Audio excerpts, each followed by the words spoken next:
مجھے نہیں لگتا کہ ہومو سیکشوالٹی ایک برائی. مجھے لگتا ہے دو مردوں کا پیار کرنا بالکل برا نہیں ہے. آپ کو لگتا ہے برا نہیں؟ مجھے لگتا ہے یہ بالکل ٹھیک ہے. بوائز کو رات کو ہراسمنٹ کیا جاتا ہے, مینس فار ایگزامپل کے طور پہ اس کو غلط کاموں کی طرف لے کے جایا جاتا ہے. کون سے غلط کام؟ کون سے غلط کام پوچھ رہا ہوں نا. کون سے غلط کام, وہ آپ کو بھی پتا, وہ مجھے بھی پتا. بتائیں یار, آج کھل کے ایسی کی تیسی یار. میں نہیں ڈرتا, میں کیوں ڈروں, میرا جسم ہے, میری مرضی ہے. کیا پاکستان میں آپ یہ سمجھتے ہیں کہ ہومو سیکشولیٹی جو ہے اس کو لیگلائز کرنا چاہیے؟ لیگلائز کر دینا چاہیے. ہم لوگ 21 سینچری میں رہتے ہیں. یہ لڑکی سے لڑکا لڑکے سے پیار کر سکتا ہے؟ کر سکتا ہے. قائد اعظم نے ایک سیکولر اسٹیٹ بنایا تھا. ایک سیکولر اسٹیٹ ایسا اسٹیٹ ہوتا ہے جس کے اندر دو انسان اپنی کنسرن کے ساتھ کچھ بھی کر سکتے ہیں.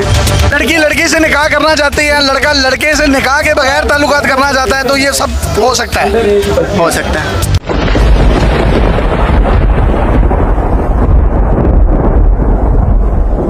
اور اسی طرح جب ہم نے لوط کو پیغمبر بنا کر بھیجا تو اس وقت انہوں نے اپنی قوم سے کہا کہ تم ایسی بے حیائی کا کام کیوں کرتے ہو کہ تم سے پہلے اہل عالم میں سے کسی نے اس طرح کا کام نہیں کیا, یعنی خواہش نفسانی پورا کرنے کے لیے عورتوں کو چھوڑ کر مردوں کے پاس آتے ہو.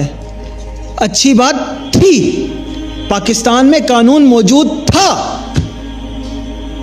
کہ یہ جو ہم جنس پرست ہیں یہ ایک دوسرے کے ساتھ گندی حرکتیں نہیں کر سکتے, ان کی شادی نہیں ہو سکتی, یہ آپس میں جنس پرستی نہیں کر سکتے, یہ آپس میں تعلق قائم نہیں کر سکتے. یہ قانون شرم آنی چاہیے ہمیں. بنا کر کون گیا تھا؟ انگریز بنا کر گیا تھا. 1860 کا یہ پینل کوڈ ہے. 1857 کی جنگ آزادی جو ہم نے ہار دی تھی, لاکھوں ہزاروں جانیں اس کے اندر گئی تھی. اس کے بعد وہ انگریز آیا یہاں پر, اس نے 1860 میں یہ قانون وضع کیا کہ اے مسلمانوں, اے ہندوستان کے رہنے والوں, ہیں تو ہم کرسچن, ہیں تو ہم کافر, لیکن یہ قانون ہم وہ بنا رہے ہیں جس کے اوپر ایک دن آئے گا کہ تمہیں بھی شرم آئے گی, تم اپنے اوپر تھوکو گے. یہ قانون انگریز نے بنایا تھا کہ کوئی سیم سیکس میرج نہیں ہو سکتی, کوئی ہم جنس پرستی نہیں ہو سکتی. انگریز نے بنایا تھا. اور آج کے مسلمان لا الہ الا اللہ محمد رسول اللہ کہنے والے, پاکستان کا مطلب کیا, لا الہ الا اللہ کے نام پر ملک بنانے والے, اسلامی جمہوریہ پاکستان کی اسمبلی میں بیٹھنے والے, انہوں نے یہ جرت کی ہے 2018 میں کہ یہ پاکستان کا پینل کوڈ, یہ شک نمبر 377 کینسل ہو چکی ہے. اور کینسل کس نے کی ہے؟ اس ایکٹ نے کی ہے. یہ ٹرانسجینڈر رائٹس ایکٹ 2018 نے یہ 1860 کی بنی ہوئی یہ شک, یہ سزا کینسل کر دی ہے, کیونکہ اس کے اندر سیم سیکس میرج الاؤ ہو چکی ہے. کوئی بھی مرد عورت بن کر مرد کے ساتھ شادی کر سکتا ہے, کوئی بھی عورت مرد لکھوا کر دوسری عورت کے ساتھ شادی کر سکتی ہے. تمام حقوق اس کو حاصل ہوں گے. تمام میاں بیوی کے جو حقوق اسلام میں اور جو میاں بیوی کے حقوق قانون میں موجود ہیں, وراثت کے حقائق ہیں, لین دین کے, حق مہر کے, بچوں کے ہیں, سب اس کے اوپر لاگو ہوں گے. اس کو تمام حقوق ملیں گے. اور نہ صرف ملیں گے بلکہ اس قانون کے تحت اس سے متصادم پاکستان کے اندر جتنے قوانین ہیں سب کینسل تصور کیے جائیں گے. یعنی کہ یہ جو ٹرانسجینڈر رائٹس ایکٹ ہے 2018 کا, اس کی جو کلاز نمبر 19 ہے, اس میں لکھا ہوا ہے this act shall have an overriding effect on any other law. کوئی بھی ایسا قانون بنا ہوا ہے جو ہم جنس پرستی کو روکتا ہے, جو اس غلاظت کو روکتا ہے, جو اس کو منع کرتا ہے, وہ تمام قوانین اس نے کینسل کر دی ہیں. اب جو چاہے گندگی کرتا پھرے, غلاظت پھیلاتا پھرے, فحاشی پھیلاتا پھرے. اور یہ میں نے آپ کو پچھلی دفعہ پچھلے پارٹ 2 میں بتایا تھا. پارٹ 2 میں بتایا تھا یہ Claus number 5 prohibition against harassment, اور اس کے اندر ورڈ لکھا ہوا ہے both within and outside of the home, کہ آپ اپنے بچے کو نہیں سمجھا سکتے کہ تم گے مت بنو, آپ اپنی بچی کو نہیں سمجھا سکتے کہ تم لیسبین مت بنو.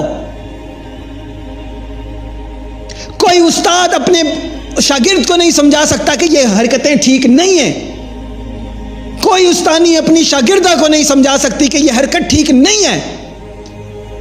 کوئی امام اپنے جو مقتدین ہیں ان کو نہیں سمجھا سکتا. کوئی مدرس اپنے عوام کو نہیں سمجھا سکتا, اپنے سننے والوں کو نہیں سمجھا سکتا. یہ سب ہراسمنٹ میں آئے گا. یہ کس نے بنایا قانون؟ کہاں سو رہے تھے پاکستانی؟ کس نے اس خلاصت میں, اس خباثت میں اپنا نام لکھوایا؟ اور اب بھی وہ کون ہیں جو اس غلاظت اور خباثت میں اپنا نام لکھوا کر اس کے اوپر ڈٹائی سے ڈٹے ہوئے ہیں؟ کہاں ہے وہ پاکستانی قوم؟ کہاں ہے وہ لا الہ الا اللہ کے غیرت مند مجاہد؟ وہ جو کٹنے مرنے کے لیے تیار ہوتے ہیں رسول اللہ صلی اللہ علیہ وسلم کے ناموس پر, رسول اللہ صلی اللہ علیہ وسلم کے حکم پر, محمد الرسول اللہ صلی اللہ علیہ وسلم کی عزت پر, آپ صلی اللہ علیہ وسلم کی امت کی حرمت پر. کیسے ہو گیا میرے اور آپ کے جیتے جی یہ پاکستان میں, اور اس کو تحفظ دیا جا رہا ہے ایک ایک دن, اللہ کی قسم ایک ایک دن جو پاکستان میں اور آپ سانس لے رہے ہیں اور یہ قانون موجود ہے, میں اور آپ اللہ تعالیٰ کے باغی ہو رہے ہیں, میرا اور آپ کا نام نافرمانوں میں لکھا جا رہا ہے. اللہ کی قسم جس نے اس میں نام لکھوایا ہے, اللہ کی قسم ہماری اللہ تعالیٰ سے دعا ہے کہ اللہ تعالیٰ ہمیں ان میں شامل نہ کرے. اس نے اپنا نام قوم لوط میں لکھوا لیا. کون تھے جس کو میں نے اور آپ نے ووٹ دے کر اسمبلی میں بھیجا؟ کون تھے جس کو اسمبلی والوں نے ووٹ دے کر سینٹ میں بھیجا؟ وہ کون تھے جن کو ہم نے نعرے لگا کر وہاں پر بھیجا, جن سے ہم نے امیدیں لگائیں, جن کو ہم نے لا الہ الا اللہ محمد الرسول اللہ قائم کرنے کے لیے بھیجا تھا؟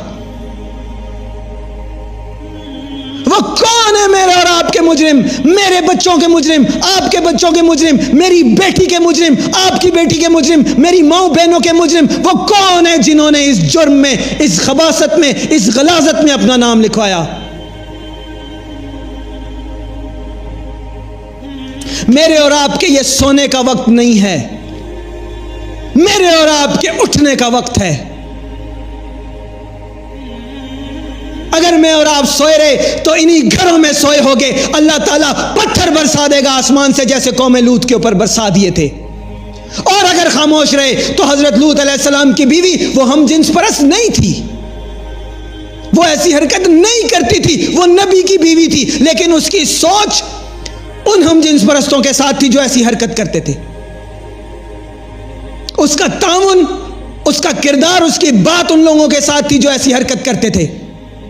اللہ تعالیٰ نے حضرت لوط علیہ السلام نبی کی بیوی کو پیچھے رہنے والوں میں سے کر دیا. پتھر جب برسے تو اس کے اوپر بھی برسے. اگر اللہ نے کسی کو بچایا تو لوط علیہ السلام کو بچایا. لوط علیہ السلام کون ہے؟ جو اس کے خلاف آواز اٹھانے والے تھے, جو اس کو روکنے والے تھے.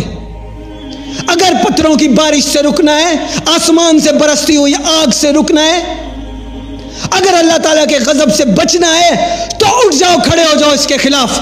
اب بیٹھنے کا وقت نہیں ہے, بہت ہو گیا ہمارے ساتھ کھلواڑ. ہمارے گھروں میں گھسو گے. اب تم ڈیسائیڈ کرو گے کہ میری بیٹی کیا کرے, تم ڈیسائیڈ کرو گے میرا بیٹا کیا کرے. اب وقت آ گیا ہے کہ محمد الرسول اللہ ڈیسائیڈ کرے گا کہ میرا بیٹا کیا کرے. اب وقت آ گیا ہے کہ محمد الرسول اللہ ڈیسائیڈ کرے گا کہ میری بیٹی کیا کرے. اب وقت آ گیا ہے کہ ممبر سے اٹھنے والی ہے آواز ایوانوں میں جائے گی. اب وقت آ گیا ہے کہ یہ کاغذ کے غلیظ ٹکڑے جو محمد الرسول اللہ کے حکم کو پامال کرتے ہیں, ان کو اٹھا کر ردی کی ٹوکری میں پھینک دیا جائے. یہ کاغذ کے غلیظ ٹکڑے جو سود کو جائز قرار دیتے ہیں, جو ہم جنس پرستی کو جائز قرار دیتے ہیں, جو ہر طرح کی غلاظت کو جائز قرار دیتے ہیں. اب وقت آ گیا ہے کہ میں اور آپ اٹھیں اور اللہ کا نام لیں, محمد رسول اللہ صلی اللہ علیہ وسلم کی اطاعت کا نام لیں, اور بتا دیں ان کو کہ لا طاعت المخلوق فی معصیت الخالق.